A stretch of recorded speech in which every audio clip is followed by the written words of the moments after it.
Melody，哎，下午5点，2个人整装出发了。太阳其实看起来还很高，对的，但是半下午的时候还是觉得有一点点热啊，去哪儿还是会晒的。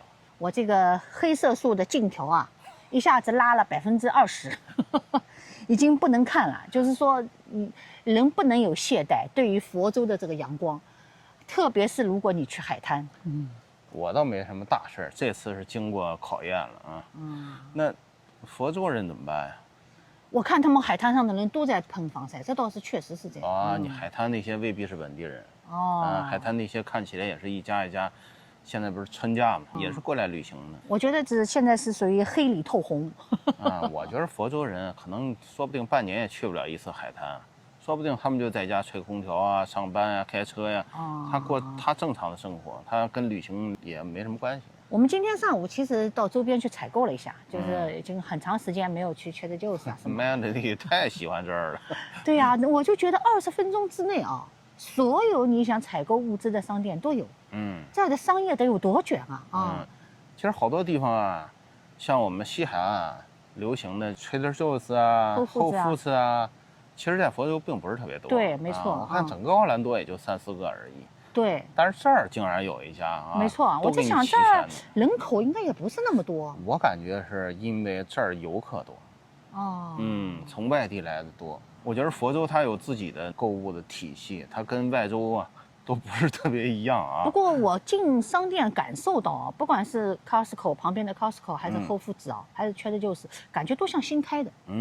对，不是这种就是开了好几年的商店什么都很崭新的但是起码作为西海岸人来讲，就是如果你逛习惯了这些品牌的话，逛佛州的一些品牌还不是特别突然能适应啊。因为我们进超市啊，就是货柜的设计啊，就是他们摆放的位置啊，都不是特别熟。我得围着超市兜2圈，就是。他这边流行 Publix 对，Aldi 对你看它这个体系完全跟别的地儿不一样。不过Aldi我还是觉得蛮好的。对，有人说了，Whole Foods 是全美最贵的超市。有人不喜欢它，不是因为它不干净，不是因为它货品不好，那当然是因为它价格太贵。我也想用沃尔玛的价格买Whole Foods的东西沃尔玛有人喜欢沃尔玛嘛？那它相对便宜一些。那如果是同品质、同牌子的东西，我也愿意在沃尔玛买。所以它也是不一样的体系啊。因为一日我们只有2餐。如果在这个2餐上还要再克扣的话，我觉得就是要难为自己的话，我不是说就是说一定要去吃某些东西，但是因为我们喜欢，一天只有2顿饭了。如果再吃2顿饭，你因为这个不买这个，因为这个不买这个，我觉得那这个旅行的意义就大打折扣了。我们这种长途旅行啊，有很多东西是不能打折扣的。比如说饮食，比如说睡眠。这些东西都不能打折扣，一打折扣，完全影响整个旅行的性质。所以这个长途旅行它就不能跟7、8天呀、10天、12天相比较。那你7、8天呢，你就可以有一些东西可以将就一些，然后集中精力用来旅行，然后回到家之后再解决这些，比如洗衣服逛超市啊、采购啊。那有些东西咱们将就2天吧，就回家嘛再说了，对吧？可是你这如果100多天的话，这千万不能将就，将就的话，你这旅行就会疲惫。对呀，因为今天是我们旅行的第65天。65天了，我问你一个小问题啊，就是你最想念加拿大温哥华什么东西？因为毕竟已经是，因为我今天想到这个问题了所以我就问你，你有没有什么东西想念的？想念温哥华的花，就是这种五彩斑斓，现在应该是樱花盛开的时候温哥华有很多很多著名的樱花街，就是佛州呢是绿的地方特别多，但是它好像没有颜色，粉红红我觉得是不是黄花在这种地方呀就很难。阳光实在太多了，没错，我看到有些路上有很多椰子树都是干死了，对，都完全干枯了。对，如果你不给予充分的水，它其实活不了。因为花这个东西啊，更娇贵。怎么讲？更娇贵。风大了也不行，雨大了也不行，阳光太阳太厉害了也不行啊。所以你看温哥华，它这个季节就是从现在开始，樱花开始，逐渐一直能开到7、8月份，一直都有花，各种花不断的开啊，确实是，就是这种颜色没有，就是这儿只有绿色。如果说就是北方寒冷算是一种严酷天气的话，我觉得炎热也算是一种严酷的天气。因为现在算是佛州的冬天嘛。对因为这些植物熬不过佛州的夏天，没错。再加上有飓风，没错反正一到一定时候就来摧毁你一次。你知道我想念什么吗？其实我这一路上来一直都想念这温哥华的一样东西。什么？就是水。喝的水。对。买了各种水啊，各种当地品牌的水啊，一路从什么德州啊、佛州啊给过来啊，各个超市的没有一个我喝着好喝的。不是我这个人矫情，这东西是相对而言的。如果你喝惯了温哥华的水的话，我记得原来温哥华有个老外曾经跟我们分享过，他骂我们这些人，我们最初到温哥华的话，特别愿意买那个瓶装的矿泉水，一瓶一瓶，超市买那个什么云，买那个一朵花的，然后被那个老师一顿臭骂，他说他想不明白这些傻叉为什么花这么多钱去超市搬这些水。他说我们温哥华拥有全世界最好的自来水。最好的自来水，特别像我们北岸，它那个更加是好的。对，温哥华有3大自来水厂，其中像我们现在住的北温呢，其实它的采集的水源地呢，完全是卡皮亚诺湖。这个卡皮亚诺湖所有的水几乎都是来源于冰川水。对。除了有一些雨水之外全都是冰川水。所以我们那儿没有蚊子，就是因为这些冰，它水天然就是冰水，冷啊。那冰川水天然就是冰水，什么蚊子、苍蝇都活不了。自来水我都觉得特别好喝。当然平时我们在温哥华会买一些超市的那种去氯的水。对。什么水好喝呢？我不能形容它过分了，就是什么味儿都没有。喝起来什么味儿都没有。可是因为凯文有点这个对水方面有一点矫情。我呢一直就是喝营地的水，烧开水了变凉白开喝的。其实我也去查了一下，就是北美不同地方的这个水的，就是这种好喝程度，确实是有相对而言的差异。温哥华肯定是属于前列的，有非常大的差异的。温哥华确实是非常靠前的。你从旅行第几天开始想的？我一直都在想，我从买不到 Trader Joe's 的那个水开始就有点想，因为 Trader Joe's 那个比油还贵的水，那比油的还贵啊，那4块多一小桶1加仑，但那个水是新西兰的水。我自从买不到这个水之后，我就有点开始不适应所有的水了。我倒是你才提了这个问题，我才想到想念温哥华什么我倒还没有想过这个问题。我坚决不是因为哪个东西贵喜欢什么，你比如说那个依云水，我什么斐济水，我就觉得不好喝，我就觉得温哥华的水好喝。我倒是有时候觉得好像有点想念温哥华，就是到处能购买到非常好的这个，就是中国味的食材，有时候还是能想一想就是也就是零星想一下。前一段时间我们还去了那个韩超补了一下，全美国最大的亚洲超市。对，也不能比。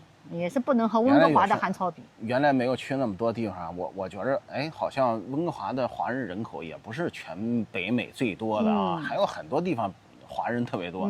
但是现在看来，温哥华确实在消费这一块，比如说中餐呀、亚洲口味的消费这一块，确实领先全北美的。我觉得它确实是天花板。温哥华不管是食材的采购，还是这个它做好的成品的陈列，都是非常丰富的。我们频道有很多美国的朋友有机会你们可以去一下温哥华，了解一下温哥华就是整个美洲大陆就是中餐的天花板。中餐呀，中国味儿它有各种超市，日本超市、韩国超市、台湾超市大陆还有好多家超市。对好多个品牌。不管你是想自己做饭还是去饭店里吃都是天花板级别的。天花板级别。当然我们呢，因为出来旅行有过心理准备，所以说并不是那么想念中国味。再说我们基本上都在房车上自己做。我就是借这机会替温哥华吹牛皮。没有吹欢迎一下大家去就是了解一下，宣传一下，就是好东西也要宣传。对，因为很多细微之处的东西其实并不了解。就是你去一个地方你比如说，很多 YouTuber 或者说各种平台的自媒体，轻易不太会说人家缺点。因为有很多网友会评论，你到人家做客怎么能说人家缺点呢？但是这样分享下来，你就不知道永远不知道这个地方缺点，你永远知道的都是这个地方的优点。我们呢就是如实说，因为我们没有任何思想包袱，对，也没有人聘请我们，也没有人给我们什么宣传费。我们做这个频道留这些视频，我和 Kevin 最大的初衷就是想日后老了之后，坐在摇椅上慢慢看一下自己的这些经历。所以我们讲的很多东西都是肺腑之言。实话讲啊，其实人的记性真的没有那么好。没错。比如说倒退5年啊、7年、8年啊，没错，我们一起去旅行的地方，真的很难有东西能记得住。不过 Kevin 那个做视频呢，已经有将近10年的时间了。我们从最早的东欧开始，就是 GoPro 4开始，我们就有记录。但是从东欧之前的只有照片，没有视频。所以你的感受是记不下来的。对，就包括那次比较珍贵的去南非和那个津巴布韦，也只有照片。对，没有视频。坐着直升飞机都不知道看了维多利亚瀑布买了一个光碟。但能记住的东西太少对，还好那个时候有很多照片，就是还是流行拿单反拍照片。好，那么接下来我们还是要靠眼睛去体会一下。海边逛逛。对，看一下邮轮码头有没有今天可以送走的邮轮。走。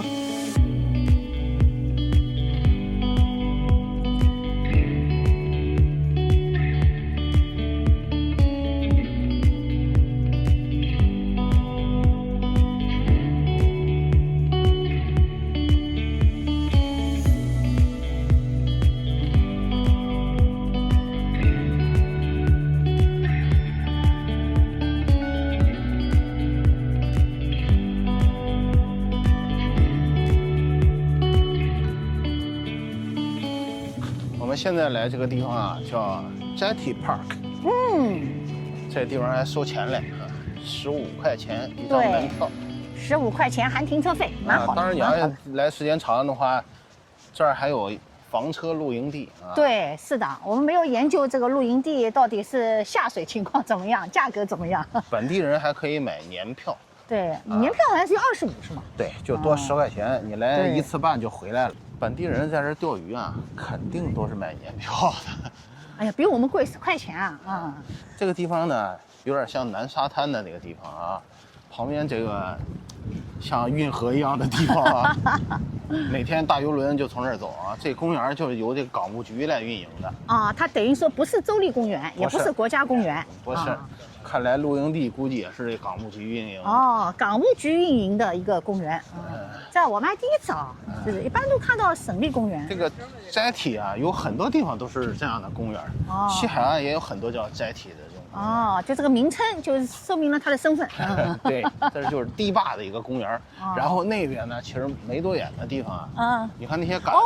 那个杆子，那个高高的杆子是吧？就是他们来这儿看火箭发射的地方。那就是理论上讲，最近几天要是，有火箭发射的话，我们也可以从这儿这个看火箭啊。对，而且这儿近。这儿是最近的，非常近。我们昨天去的那个可可海滩的那个区域，稍微还远一点了。这儿等于河对岸就是他们发射的地方。就更形象了，怪不得有长长的这个桥可以站满了人。这些堤坝就是他们站在这里看火箭发射的地方。所以如果以后有大家还来这儿的，你可以去那个肯尼迪的火箭发射的官网呀，去看看它发射的时间。然后到这儿来看火箭发射，这个地方非常好啊。但是我们就发现，就是停车好像有点卷我们现在已经5点半来了，好像零星的也只有那么3、4个空的车位。我觉得白天肯定是稍微难一些了。对。即便是收门票，也还是有很多人啊。对。你看这边就是。这就是那个沙滩。你也可以去沙滩那边玩。我们先走到那个桥那。我们登高望远。对，我们最喜欢登高望远。对。你看这边这个地方，是不是专门像一个观看火箭发射的平台一样啊？当然，现在平时大家都在这儿钓鱼，看来这里边也不少鱼啊。我也觉得钓鱼的人比我们这种不钓鱼的人多得多了，而且看起来都很职业钓鱼。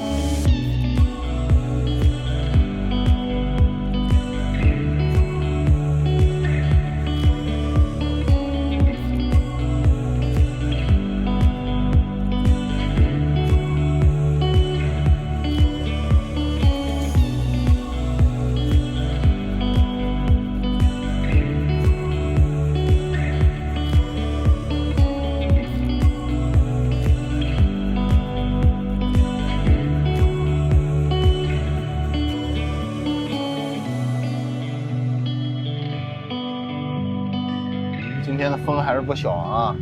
对，比起以前微风，今天算风大了。这边就是 Melody 一直常说的大西洋，因为作为我们西海岸生活的人来讲啊，天天听着都是太平洋啊。对对，跨越太平洋。哎，一听到大西洋还是觉得很稀奇。对啊 ，Melody 说这个时间是不是要来看落日啊？我说这不行，我是东海岸的人呀，都看不到海上的落日。哦。哎，他们更能够看到海上的日出，因为太阳是从东到西边的。所以，西海岸人已经对大海习惯了，这 Melody 的本能反应就是看落日，只有坦帕和迈阿密能看。对，所以 Melody 也是本能反应，因为我们在西海岸总是看落日的，他一想到大海就看落日，看落日。奥兰多这边的 Coco 海滩是看不到落日的。对，这个方位先明确一下。看日出嘛，这基本上大多数人就没戏了，就不会看了。因为像 Melody 这样的东南西北搞不清楚的人，我相信也不是一个两个。哎，对，所以我也相信是，所以因为女同志可能对这个东南西北不是特别敏感啊，所以还有一个为什么再三强调大西洋啊？因为有一个暴露年龄的电视剧。叫来自大西洋底的客人，大西洋多了，那泰坦尼克号也大西洋来。所以说对大西洋还是有情节的啊，觉得还是蛮稀奇的。每次来这儿，我都说，哎呀，我到那个 Key West， 到迈阿密，我都问那个 Kevin， 哎，是不是大西洋吗？这是大西洋吗？然后他跟我说，这是大西洋和墨西哥湾对啊交汇的地方。原来有人就是说呀，大西洋跟这个墨西哥湾的这个区别呢，就是墨西哥湾那边的海水更发淡绿色，那这边更发深蓝色。但是我看起来好像也不是这样的啊。我觉得这边的大西洋的颜色好像没有那 Key West 的那个颜色好。那 Key West 的那边已经戳到快地中海了啊，所以说那边的越往南的海可能颜色越淡一些，越好看一些，啊，这也是客观讲啊。但是这次佛州行啊，40多天啊，我感觉在他们海边啊没有海腥味儿。哎，这倒是。对，没有海腥味儿，可是在温哥华也没有海腥味儿。对，是的啊，没有海腥味儿代表这儿的海洋生物少吗？臭鱼烂虾少。因为有时候远远的还没有到海滩的时候，就闻到浓重的一股海洋的味道。对，但是好像佛州没有。那你说的就是，尤其是中国的海吧，就会有海腥味儿啊，也当然有可能风向的原因啊。我想海洋生物都是一样的。那你现在对啊，海洋生物，那他们在这儿钓鱼嘛，证明也是有鱼的。对，也有可能是风向的原因啊，所以让我们闻到的都是比较清新的海风。还有一种可能性是不是死鱼多呀？哦，对，反正这个我们就是得天独厚了。这个我们就不深讲了。我们在这儿等邮轮，又送邮轮今天。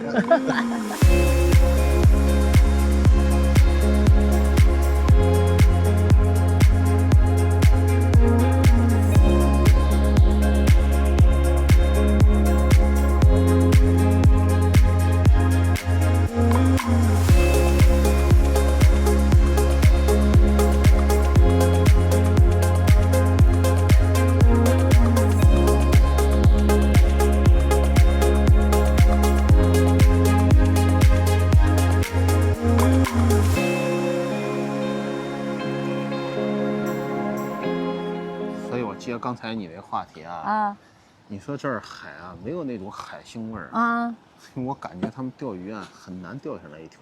我也觉得整个栈桥上好像没看到有人钓起来啊。我就周围这么多人钓啊，我就没有看到一个人钓上来过。对，是的。而且他们呢都用真虾去钓。没错。这个很难得的。温哥华都拿这种塑料的亮片钓。我这次去温哥华，我也觉得不可思议。他们都用假的这橡胶的，还有那个金属的鱼饵就能钓上来鱼。有一次我问他们在钓鱼啊，他们说那边鱼傻，说又大又傻，不用真材实料，不需要用真虾真鱼的什么蚯蚓，根本就不需要，他直接就用假的那种鱼饵就可以。但是这儿你看，他们都用真的虾。但是即便用真的，我看他们也没钓上来。没错，而且那个他们那个案板我也能看到啊，就那案板上就没有切过什么鱼啊之类的。鱼鳞很少啊，对，没有。所以我就在想一个事儿啊，就是你别看这个水越往赤道附近，越好看，对吧？越漂亮。对呀。但是海鲜越来越少，越来越差。哦，海鲜是冷水的地方是最好吃的。没错，越往北，鱼又大，肉又好。你看三文鱼啊，龙虾呀，包括那个螃蟹啊，都是冷的地方好。啊，温哥华那儿栈桥都跟那儿钓那珍宝蟹，那一会儿就上好几只那个珍宝蟹。相对海鲜的话，我觉得像东南亚的海鲜，它就相对比较差一点。所以越到赤道附近，这个鱼倒是越少一些。你瞪我干什么？你看又一艘。这艘比刚才那艘要小一些啊，这艘要稍微小一点。我们呢就是没有想到啊，整个佛州啊，除了迈阿密啊，你看居然奥兰多，居然 Key West 的都有游轮。它这个就相当于奥兰多了。哎，那么这附近还有个飞机场，虽然可能不一定都从这飞机场走啊，因为它离奥兰多近，它可以跟那个迪士尼连起来一起玩嘛。对，就是 Coco 海滩啊，其实它就是奥兰多。一个多小时的车程。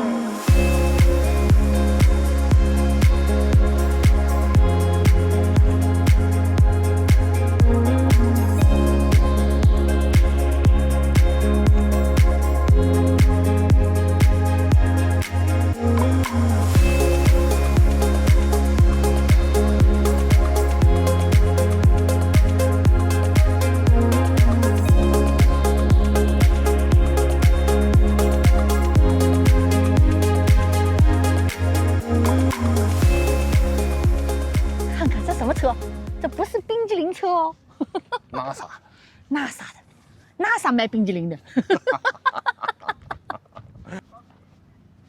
这车好玩吧？哦，这是从月球上开下来的。这是 NASA 一伙的。NASA 一伙的。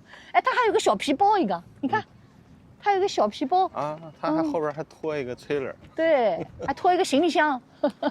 那这边就是我说的营地。啊，对啊，营地啊，一排都是冲着大海的。没有下水，这边因为我已经看到他们的黑水桶了。这边就算大海吧。能够好的时候还能看到火箭发射嘞。对，要的就是这感觉呗。对呀，哇，这个林的，这像不像老日野？它大巴车像校车一样啊。但它像一个就是无线电的那个收音机。插的锃光瓦亮的。这几个都大 C。大 C。到这儿来过个1天2天可以，长期不行。像我们这样待1个多礼拜不行。有水有电。就没有下水，也没有应该有地方荡啊。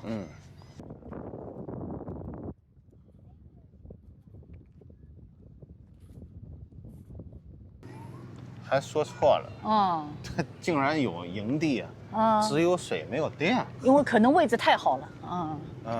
你看他们每个家，要不然就是连着太阳能，要不然就是连着发电机。没错，现在都在发电呢。所以就是说那么多人愿意将就因为位置和海景太美了。又能看火箭发射，又能看游轮出发，然后又是一线海景。而一般只有电没有水的有，但我头一回看到就只有水没有电。其实就是电比水重要嘛。对水可以外面灌了进来，水你可以灌好了，对，再进来，像是的，优胜美地一样。没错，但是这个电你要解决不了啊，但是还是不行。你看满满当当的，一个位置也没有。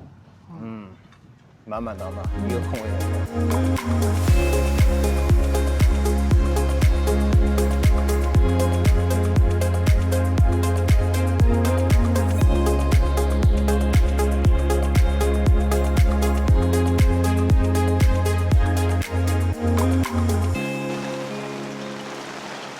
展示一下佛州的雷阵雨，今天倒还没有雷。你看这阵雨的级别，我这东西啊刚收完，我说今天可能要刮风，但没想到下这么大雨。那就是佛州的阵雨啊，一下起来像瓢泼一样。今天还不是最大的，我们之前分享的那次是更大。